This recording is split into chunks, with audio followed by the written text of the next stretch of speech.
સાણંદમાં તસ્કરોનો આતંક, police station સામેની દુકાનમાં ચોરી થઈ હોવાની ઘટના પ્રકાશમાં આવી. અમદાવાદના સાણંદ વિસ્તારમાં તાજેતરમાં ચોરીની ઘટનાઓમાં વધારો જોવા મળ્યો છે, જેમાં તસ્કરોની હિંમત એટલી વધી ગઈ છે કે તેઓ પોલીસ સ્ટેશનની સામે આવેલ કોમ્પ્લેક્સમાં પણ ચોરી કરવા પહોંચ્યા છે. ઝેરોક્સની દુકાનનું તાળું તોડી તસ્કરોએ 20,000 રોકડ અને કુલ 50,000ની ચોરી કરી છે.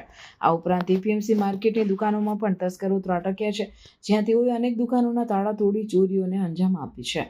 આ ઘટનાઓથી વેપારીઓમાં ભયનો માહોલ છવાઈ ગયો છે અને તેઓએ સુરક્ષા વધારવાની માંગ કરી છે.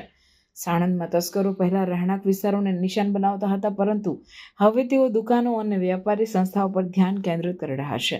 આ બદલાવથી સ્થાનિક વેપારીઓ અને નાગરિકોમાં ચિંતા વ્યાપી છે, કારણ કે તસ્કરોની હિંમત દિવસે ને દિવસે વધતી જાય છે. સ્થાનિક પોલીસ તસ્કરોને પકડવા માટે સીસીટીવી ફૂટેજ અને અન્ય સૂત્રોનો ઉપયોગ કરીને તપાસ કરી રહી છે. તેમણે નાગરિકોને સાવચેત રહેવાની અને કોઈ શંકાસ્પદ પ્રવૃત્તિ જોવા મળે તો તાત્કાલિક પોલીસને જાણ કરવાની અપીલ કરી છે, જેથી આવા ગુનાઓને રોકી શકાય.